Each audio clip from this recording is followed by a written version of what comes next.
हम लोगों ने एलसीआर सर्किट के अभी पिछले लेक्चर में 2 न्यूमेरिकल्स लगाए थे, ठीक है। आज हम लोग तीसरा न्यूमेरिकल करने जा रहे हैं।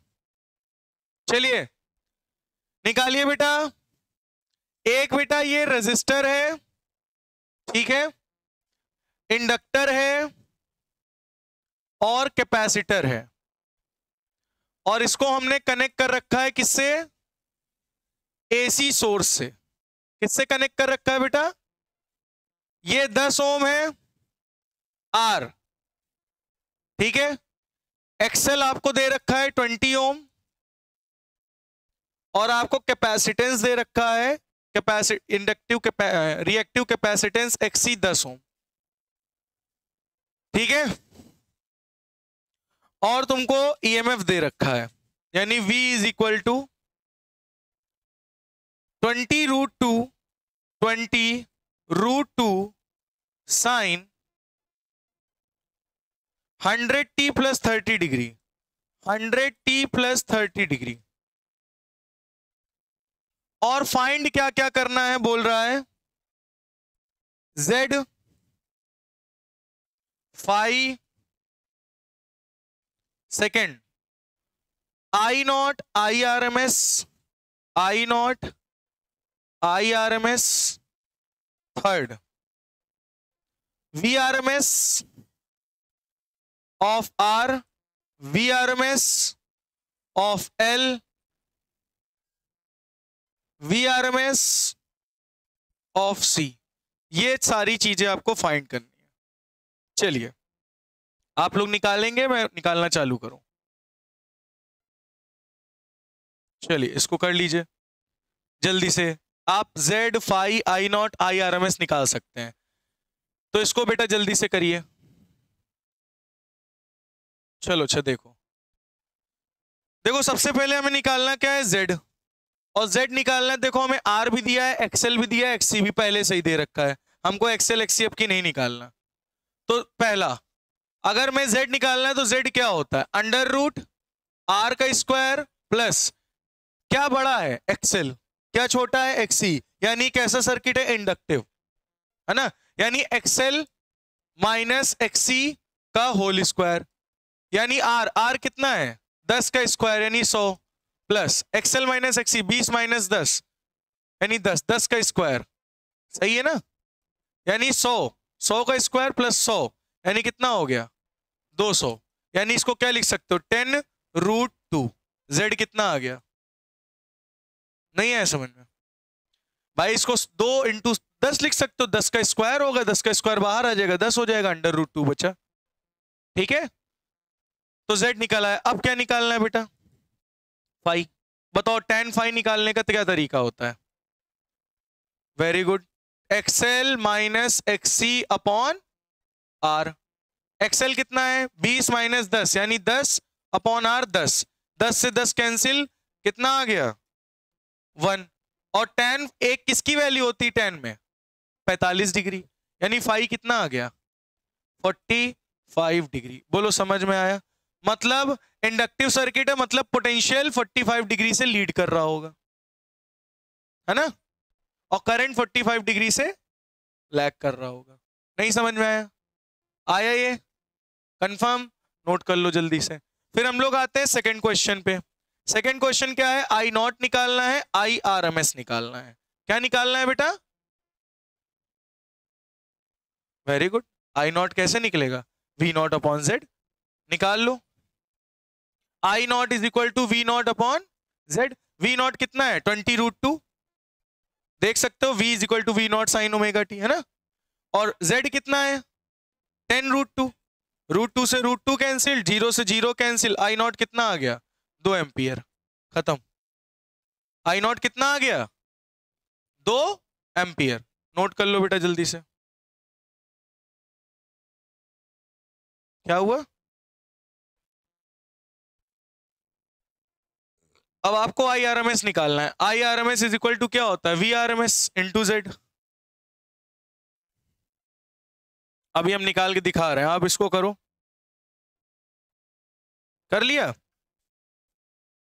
बहुत बढ़िया, बच्चे नोट कर लें सारे।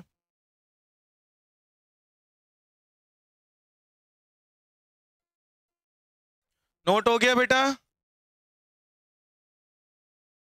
नोट हुआ? क्या नोट हुआ? बहुत बढ़िया, इसको हटा दिया जाए अब। चलो, जुम जुम जुम जुम जुम जुम जुम जुम जुम जुम। चलो ध्यान से देखो, हमें निकालना है आई आर एम एस। अच्छा ये बताओ, I naught is equal to V naught upon Z होता है कि नहीं होता? वी नॉट अपॉन जेड यानी इंटू वन बाई जेड, सही है? ये गलत? सही है। अच्छा हम दोनों तरफ रूट टू से डिवाइड कर दें, कोई दिक्कत? दोनों तरफ रूट टू से डिवाइड किया, एक तरफ तो किया नहीं है। I naught upon root two क्या हो जाएगा? I R M S. V naught upon root two क्या हो जाएगा? V R M S upon Z. सही है? अच्छा भाई, क्या आपको वी आर एम एस यहां दे रखा है? नहीं दे रखा, यानी वी आर एम एस को हम V naught upon root two ही रख सकते हैं। V naught upon root two into one upon Z. V naught की वैल्यू तो पता है हमको, 20 root two upon root two into one by Z. Z कितना निकला था बेटा? पक्का ना? 10 रूट टू। तो बेटा रूट टू से रूट टू कैंसिल, जीरो से जीरो कैंसिल, ऊपर 2 बाई रूट टू आया। 2 को हम लोग root two into root two लिख सकते हैं। रूट टू से root two cancel, I R M S क्या आ रहा है?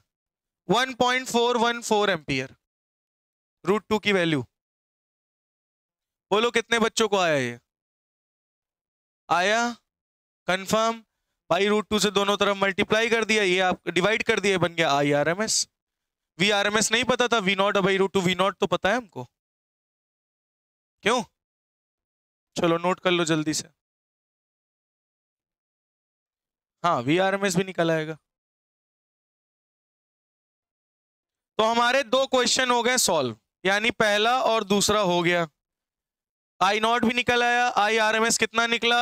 Root two. आई नॉट कितना निकला था बेटा? 2 एम्पियर। फाई कितना निकला? 45 डिग्री। जेड कितना निकला? 10 रूट टू। अब हमें V R M S resistor के लिए निकालना है, V R M S inductor के लिए निकालना है, और V R M S capacitor के लिए निकालना है ना? करा जाए इसको सॉल्व? निकाल सकते हो? मैं करूं? हमका पता रहा तुम यही बोलियो।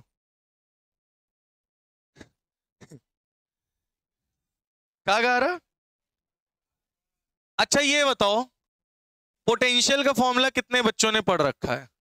एक चीज और निकालने के लिए बोला गया है, आई टी। ये भी एक है, ये भी निकालना है। पहले ये निकालो, बताओ इक्वेशन निकाल सकते हो करंट की? अच्छा ये बताओ, ये कैसा सर्किट है? कैपेसिटिव है, इंडक्टिव है, रेजिस्टिव है? इंडक्टिव, क्योंकि एक्सएल क्या है? एक्सी से बड़ा है। तो इंडक्टिव सर्किट में क्या होता है बताओ? आईसी सर्किट में क्या होता है? वोल्टेज लीड करता है, करंट लैग करता हो। यहां कितना डिग्री निकला है, तो यहां करंट कितना लैग करेगा वोल्टेज से? समझ में आया? तो ये वोल्टेज है, तो करंट क्या होगा? I is equal to I naught. I naught की value 2 sine 100t plus 30 degree. और करंट वोल्टेज से क्या करेगा? लैग। वोल्टेज लीड करता है ना, करंट लैग करेगा कितने डिग्री? -45। समझ में आया? यानी इसको क्या लिखोगे? I is equal to 2 sine 100t plus 30 minus 45 minus 15 degree. समझ में आया नहीं है? बोलो। ये आ गई क्या इक्वेशन, टाइम के रिस्पेक्ट। इसमें करंट इतना फ्लो कर रहा है। क्लियर हुआ? कंफर्म? नोट हो गया? ये भी नोट हुआ या नहीं हुआ? जल्दी नोट करो। अब हमको वी आर एम एस निकालना है, V R M S R निकालना है, V R M S L निकालना है, V R M S C निकालना है। चलो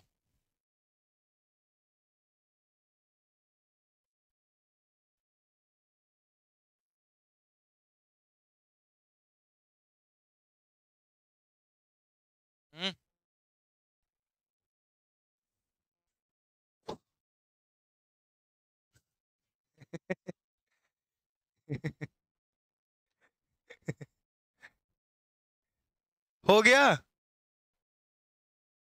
चलो हटा दें? चलो अच्छा ये बताओ बेटा, तुमने अभी V नॉट ऑफ R निकालना हो तो I R करोगे, I नॉट R करोगे, सही है? क्यों? अगर तुम्हें V नॉट L निकालना हो तो क्या करोगे, I नॉट इंटू XL करोगे। अगर तुम्हें V नॉट C निकालना हो तो I नॉट XC करोगे, और ये XL है, ठीक है?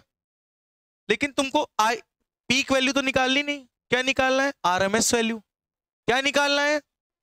अच्छा ये बताओ, इसको हम √2 से डिवाइड और इसको भी √2 से डिवाइड कर दें, इसको भी √2 से डिवाइड कर दें, इसमें भी √2 से डिवाइड, √2 बोथ साइड √2 से डिवाइड कर दिया।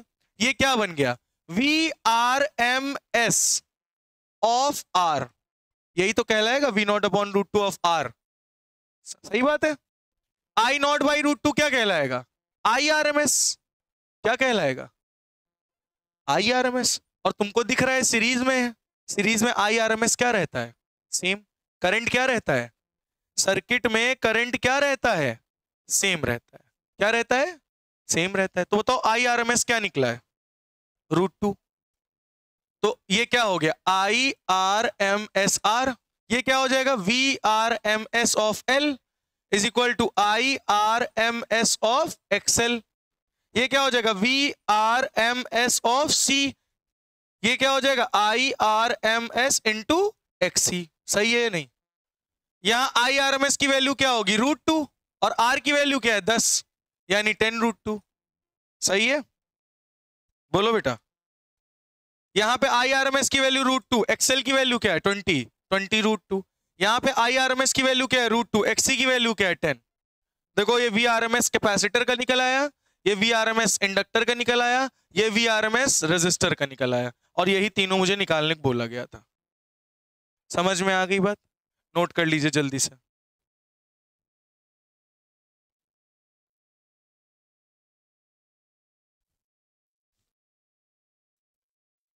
नेक्स्ट क्वेश्चन है, ये रेजिस्टर लगा है, ये इंडक्टर लगा है, ये कैपेसिटर लगा है, इसके ऊपर हमने एक वोल्ट मीटर, इसके ऊपर हॉट वायर वोल्ट मीटर, इसके ऊपर भी हॉट वायर वोल्ट मीटर। बेटा आपको पता है AC सोर्स में DC वोल्ट मीटर वर्क नहीं करता, AC करंट में हॉट वायर वोल्ट मीटर या हॉट वायर एम मीटर लगाना पड़ता है, ठीक है? नहीं कोई भी फर्क नहीं पड़ेगा, ठीक है? तो ये V1 है, ये V2 है और ये V3 है, और यहां AC सोर्स से क्या है, कनेक्टेड है। किससे कनेक्टेड है, AC सोर्स से। और यहां पे V is equal to V naught sine 100 pi t plus 30 degree. ये तुम्हें इक्वेशन दे रखी है, किसकी, वोल्टेज की। 30 डिग्री नहीं, हाँ वही समझ लो, π/6 लिख लो या 30 डिग्री लिख लो, ठीक है? ठंडी लग रही है, यहां गर्मी लग रही। बोलो बात समझ में आई है नहीं आई इतनी? क्या इतनी बात क्लियर हो गई है? अच्छा ध्यान से सुनो, जो ये वोल्ट मीटर 1 और 2 और 1 3 है, तो रीडिंग क्या दे रहा है, ये वोल्ट मीटर 1 जो रीडिंग दे रहा है वो दे रहा है 40 वोल्ट। कितना वोल्ट? वोल्ट मीटर 2 जो दे रहा है रीडिंग वो भी दे रहा है 40 वोल्ट, और वोल्ट मीटर 3 जो है वो रीडिंग दे रहा है 30 वोल्ट। मतलब ये 40 वोल्ट की रीडिंग दे रहा, ये भी 40 वोल्ट की रीडिंग दे रहा है, ये 30 वोल्ट की रीडिंग दे रहा है। क्या दे रहा है बेटा? रीडिंग। ये रीडिंग्स है वोल्ट मीटर की। तो ये बताओ ये क्या पीक वैल्यू है, इंस्टेंटेनियस है या आरएमएस वैल्यू है? ये क्या इंस्टेंटेनियस वैल्यू है? ये जो रीडिंग आई है वोल्ट मीटर की, ये क्या इंस्टेंटेनियस वैल्यू है या पीक वैल्यू, मतलब मैक्सिमम वैल्यू वोल्टेज की है या आरएमएस वैल्यू है? फिर वही बात कर दी है, ये आरएमएस वैल्यू है। मैंने बताया था जहां पे गिवन ना हो वो कौन सी वैल्यू होंगी वोल्टेज की, आरएमएस वैल्यू। वोल्ट मीटर कभी भी मेजर करता है, कौन सी वैल्यू मेजर करता है? स्टार्टिंग में ही बताया था, याद करो जब आरएमएस पढ़ाया था। कहीं पे गिवन ना हो वोल्टेज तो समझ जाना वो क्या है। अब यहां तुमको बोला है क्या पीक वैल्यू है, क्या बोला है इंस्टेंटेनियस है, क्या बोला है एवरेज है?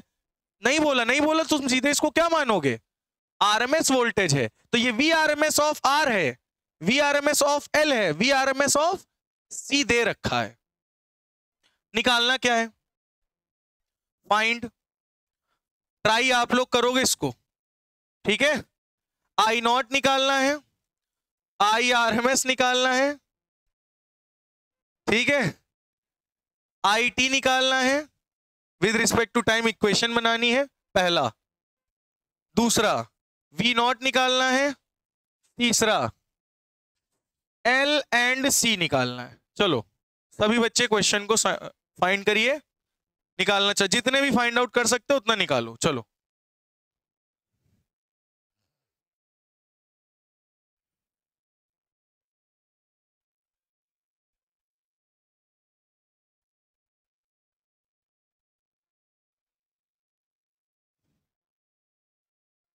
वो नहीं दिया है।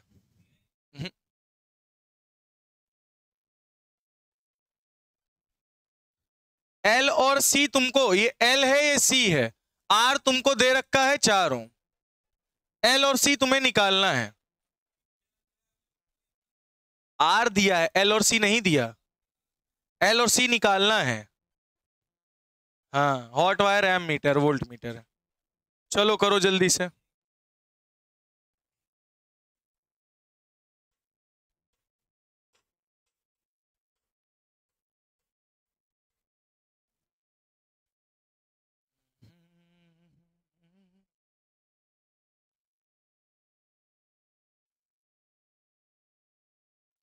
चलो देखो, सबसे पहले इस क्वेश्चन में तुम्हें क्या निकालना है? आई नॉट और आई आर एम एस। अच्छा ये बताओ, V R M S is equal to I R M S into क्या लिख सकते हो? Are resistance. करंट तो सभी के लिए भाई, करंट किसी का भी एक का निकाल लो, करंट तो सभी में सेम रहेगा ना, सीरीज में करंट सेम रहता है, ये तो पता है। तो इन सब में किसी में भी एक में करंट निकाल लो। अब इसका वी आर एम एस तुमको पता है, देखो रेजिस्टेंस वाले का कितना है 40, आई आर एम एस तुमको निकालना है, और रेजिस्टेंस कितना दे रखा है 4 ओम, तो आई आर एम एस कितना आ गया 4 10 जा, यानी आई आर एम एस आ रहा 10 एम्पियर। बोलो समझ में आया? इतना आया कि नहीं आया? अच्छा इसमें अगर 10 एम्पियर करंट बह रहा है तो इसमें भी तो 10 एम्पियर बहेगा, इसमें भी 10 एम्पियर बहेगा, क्योंकि सीरीज में है। किसमें? सीरीज में। अच्छा आई नॉट निकालना है, ये बताओ I R M S is equal to क्या होता है? I naught by √2। I naught is equal to I R M S कितना है 10 एम्पियर, √2 मल्टीप्लाई कर दो, आई नॉट क्या आ गया 10√2, तो आई आर एम एस आ रहा है 10 और आई नॉट आ रहा है 10√2। बोलो समझ में आया या नहीं? नहीं है? आया? अच्छा तुम ये देखो, यहां पे रेजिस्टेंस दे रखा है, इसका वोल्टेज ही कौन सा है? I R M S voltage है, तो V R M S is equal to I R M S into R लगाया, आई आर एम एस निकाल लिया। अगर इसमें 10 एम्पियर आया तो इसमें भी 10 एम्पियर होगा, इसमें क्योंकि रेजिस्टेंस अगर कोई सीरीज में लगे हो तो करंट क्या होता है? सेम, वोल्टेज डिवाइड हो जाता है, और वोल्टेज डिवीजन में हमें पता है। करंट तो इसमें भी 10 एम्पियर, उसमें भी 10 एम्पियर, उसमें तो आई आर एम एस क्या आएगा सभी के लिए 10, और आई नॉट क्या आएगा 10√2 एम्पियर। बोलो समझ में आया? अब क्या निकालना है? I T. आई टी निकालने के लिए हमें क्या पता होना चाहिए? फाई। आई टी निकालने के लिए हमें क्या पता होना चाहिए? ये हटा दें, इतना आ गया, ठीक है, ये मैं हटा रहा हूं, हट गया। अच्छा तुम्हें आई टी की इक्वेशन बनानी है, इसके लिए तुम्हें क्या पता होना चाहिए? फाई। अब तुम्हें यह भी नहीं पता कि ये कौन सा एंगल है, ये कैपेसिटिव सर्किट है, रिएक्टिव सर्किट, इंडक्टिव सर्किट है, कैपेसिटिव पता है इसमें? पता है क्या? नहीं पता ना। अब ये कौन सा सर्किट है तुम्हें पता ही नहीं है, तो आईटी कैसे निकालोगे? तुम्हें फाई पता होना चाहिए, और फाई करने के लिए एक्सएल माइनस एक्सी करना पड़ेगा, है ना। तो हम लोग tan फाई का फॉर्मूला क्या जानते हैं ये बताओ? एक्सएल माइनस एक्सी या X L difference X C upon R, यही तो जानते हैं। क्या एक्सएल और एक्सी हमें पता है? नहीं। हमें क्या पता है? वोल्टेज। हमें क्या पता है? वोल्टेज। तो यहां पे हम V L minus V C upon V R ये भी तो कर सकते हैं, इसी से तो ये आया था ना, याद करो। यहां VL की वैल्यू क्या होगी, I नॉट XL, VC की वैल्यू क्या होगी, I not XC, I not R, I not से I नॉट कैंसिल हो जाता था, यही तो होता था। तो क्या हम VL difference VC upon VR नहीं लिख सकते निकालने के लिए tan phi? बिल्कुल लिख सकते हैं। जरूरी नहीं है कि हर बार तुम्हें XL और XC दिया जाए, तो अगर वोल्टेज दिया गया तो वोल्टेज के द्वारा भी हम फाई निकाल सकते हैं। अब बताओ, ये है VL और ये है VC, इसका वोल्टेज 40 है, इसका वोल्टेज 30 है। अब बताओ VL ज्यादा बड़ा है या VC? VL बड़ा है, यानी VRMS की वैल्यू इसकी बड़ी है और इसकी VRMS की वैल्यू कम है। मतलब VL बड़ा है तो इसका मतलब कौन सा सर्किट है, इंडक्टिव सर्किट है। वोल्टेज से बताओगे ना, रेजिस्टेंस नहीं पता तो वोल्टेज से बताएंगे, क्योंकि V नॉट VRMS इसमें बराबर होता है और VRMS हमको दिया है। तो यहां क्या लिखोगे, 40 माइनस 30 अपॉन VR कितना है 40, कितना आ जाएगा 10/40, 0 0 कैंसिल, 1/4, यानी क्या लिखोगे इसको 0.42 जा 8, 4 5 जा 20, 0.25। अच्छा क्या निकालना तुमको, tan phi ना, तो 1/4 आ गया। 1/4 कहां, VL कितना है, VR कितना है, VR तो नहीं पता ना हमको, VR पता है क्या, VR 40 है, पता है। VL कितना है, VL कितना है 40 है, और VC भी कितना है, VC थी तो गलत लिख दिया यार, VC 30 नहीं है, VC 10 है। अरे बाकी तो आ रहा ना, हाँ अब यही वॉल्यूम का पता रहा।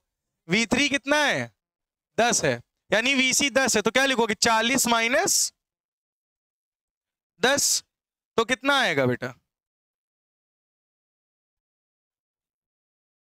तो 40 माइनस 10 यानी 30/40, 0 0 यानी 3/4।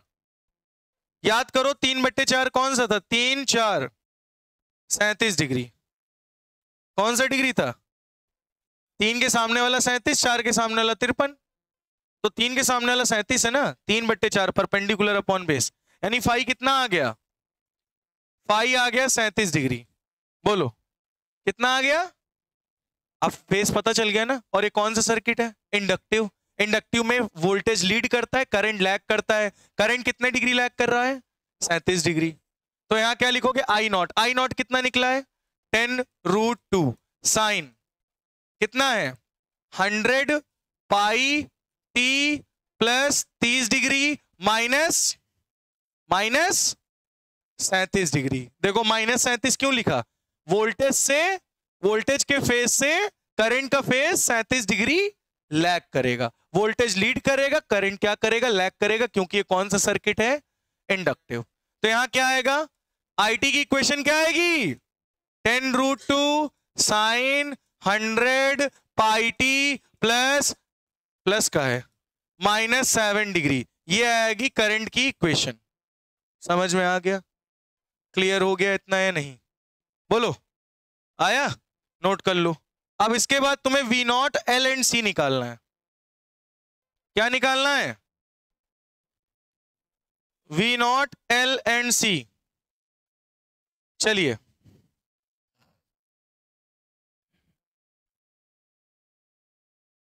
निकालो, फाइंड करो।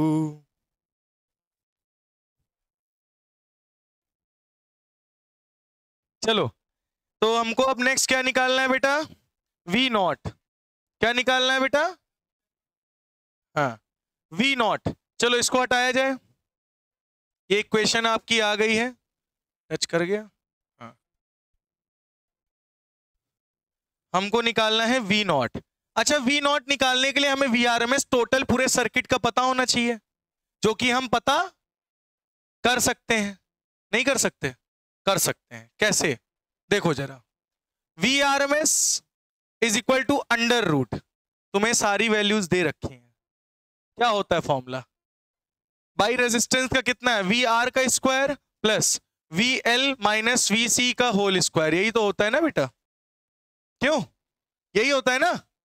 तो यहां क्या करोगे, वी आर का स्क्वायर कितना है 40 का स्क्वायर प्लस 40 माइनस 10 यानी 30 का स्क्वायर, सही है। तो कितना आ जाएगा 40 का स्क्वायर 16 0 0 और यह 3 त्रिक 9 0 0 यानी कितना आ जाएगा 2500। यानी 2500 को क्या लिख सकते हो अंडर रूट 2500 को क्या लिख सकते हो 50। तो देखो वी आर एम एस कितना आ रहा 50, कितना आ रहा वी आर एम एस, हमको निकालना क्या है वी नॉट। तो वी आर एम एस क्या होता है बेटा वी नॉट अपॉन रूट 2। तो V naught is equal to क्या आएगा 50 रूट 2। आप देख सकते हो वी नॉट की वैल्यू क्या आ रही है 50 रूट 2। बोलो समझ में आ गई बात।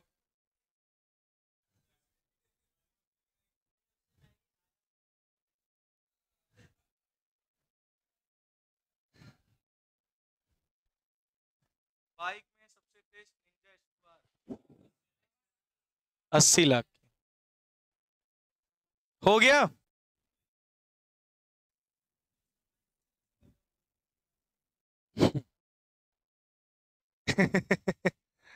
नोट कर लो भाई, क्या वी नॉट पता चल गया आपको कैसे निकला।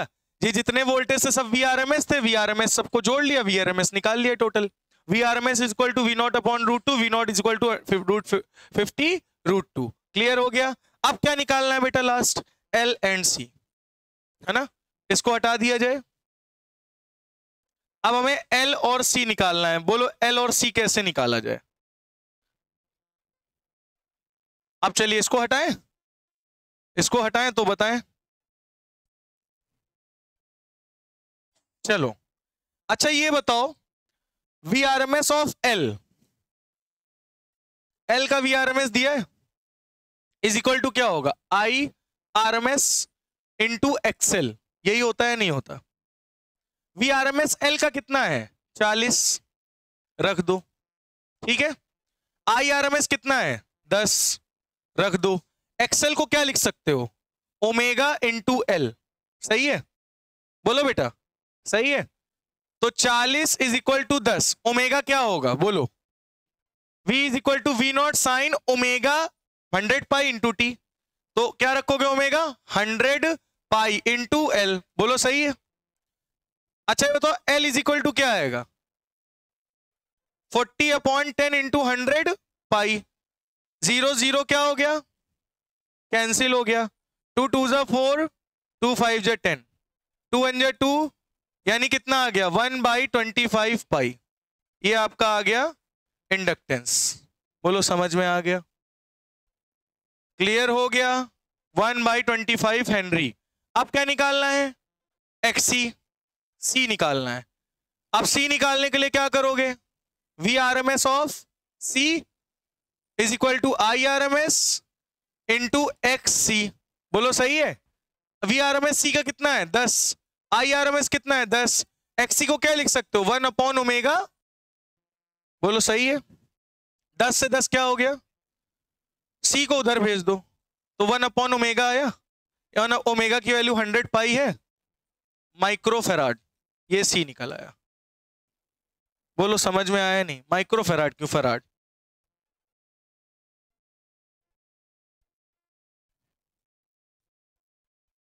ये आपका कैपेसिटेंस निकला है, ये आपका इंडक्टेंस निकला है। तरीका आप देख लीजिए, यहां पे आपका ये होता है खत्म। अब हम लोग बेटा पढ़ेंगे रेजोनेंट कंडीशन, कौन सी।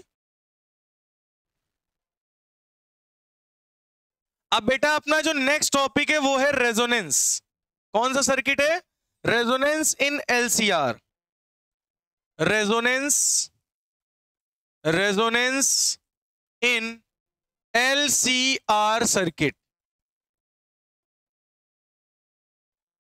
अगर आप याद करो तो मैंने आपको बताया था कि रेजोनेंस कंडीशन एलसीआर का तीसरा नंबर था जब एक्सएल एक्सआर के बराबर था, ओ सॉरी एक्सएल एक्सी के बराबर था।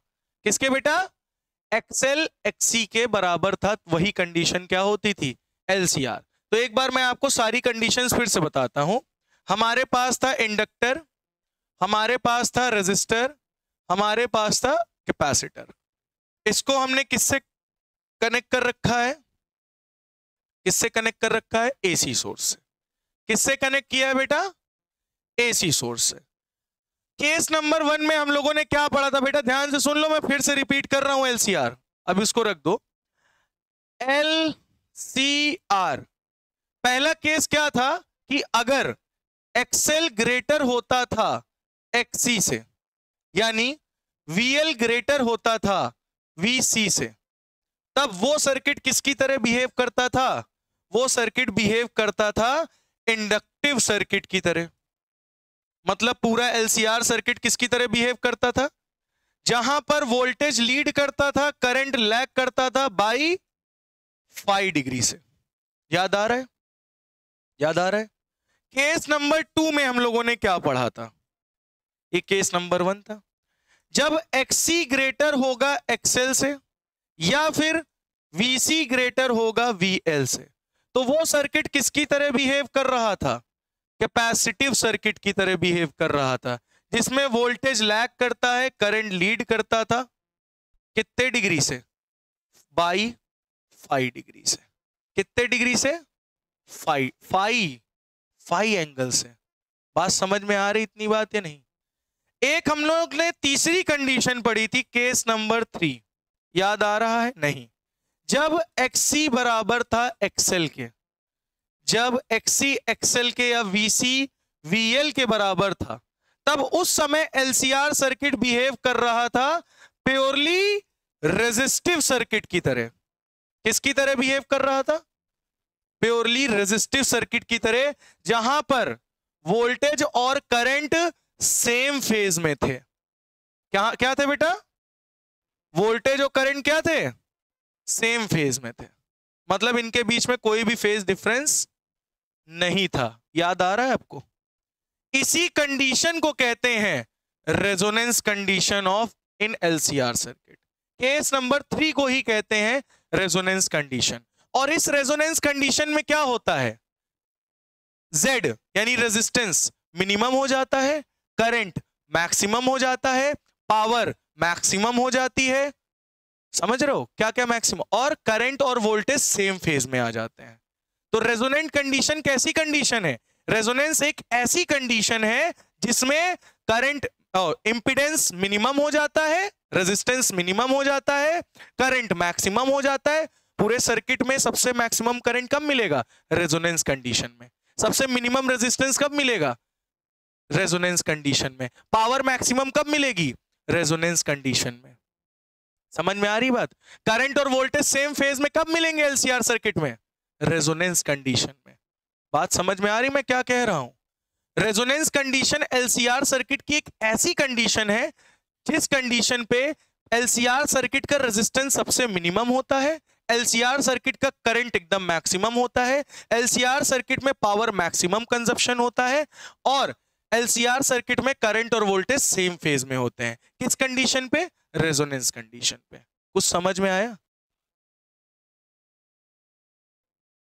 Resonance in LCR. Resonance condition जब भी एलसीआर सर्किट में आती है तो रेजिस्टेंस मिनिमम हो जाता है, करंट मैक्सिमम हो जाता है, पावर मैक्सिमम हो जाती है, और current end voltage same phase में हो जाते हैं। अभी सब बताएंगे, अभी मैं आपको केवल हिंट दे रहा हूं क्या क्या होता है। ठीक है? सेम फेज में आ जाते हैं। ये सारी कंडीशंस होती हैं किस फ्रीक्वेंसी पर? रेजोनेंट फ्रीक्वेंसी पर। कौन सी कंडीशन पर? रेजोनेंस कंडीशन पर। और रेजोनेंस कंडीशन क्या होती है? XC is equal to XR, XC is equal to XL, या XL is equal to XC, चाहे जो कह लो। बोलो समझ में आई इतनी बात? क्लियर हुआ? अब तुम खुद सोचो बेटा, अगर भाई ये था कौन सा? ये करंट था, ये V0R था, ये V0L था, ये V0C था। अब तुम खुद बताओ, V0C V0L के अगर बराबर हो जाए, या VRMS भी इसको हम लिख सकते हैं, बताया था ना, यहां पे V0 भी हो सकता है, VRMS भी हो सकता है। तो VL अगर VC के बराबर है तो ये दोनों क्या हो जाएंगे? कैंसिल। बचा क्या? करंट और रेजिस्टेंस का वोल्टेज बचा, और दोनों किस फेज में है? सेम फेज में, है ना? अच्छा सोचो, इसको क्या लिख सकते हो? ऊपर XL, नीचे क्या लिख सकते हो? XC, इधर क्या लिखोगे? जेड, जेड नहीं लिखोगे, आर लिखोगे, सही है ना? तो एक्सएल एक्सी के अगर बराबर है तो एक्सएल से एक्सी खत्म, क्या बचा? आर, यानी जेड किसके बराबर हो गया? जेड एकदम मिनिमम हो जाएगा। देख रहे हो, देख रहे हो कि नहीं? तो केस नंबर 3 एक ऐसा केस है, रेजोनेंस कंडीशन केस है, जिसमें जिस समय उस समय एलसीआर सर्किट किसकी तरह बिहेव करता है? प्योरली रेजिस्टिव सर्किट की तरह बिहेव करता है। उस समय रेजिस्टेंस सबसे कम हो जाता है एलसीआर का, करंट मैक्सिमम, पावर मैक्सिमम, और करंट और वोल्टेज सेम फेज में आ जाते हैं। क्या इतनी बात समझ में आई आपको या नहीं? इतना नोट करो, फिर मैं आगे और बताऊं।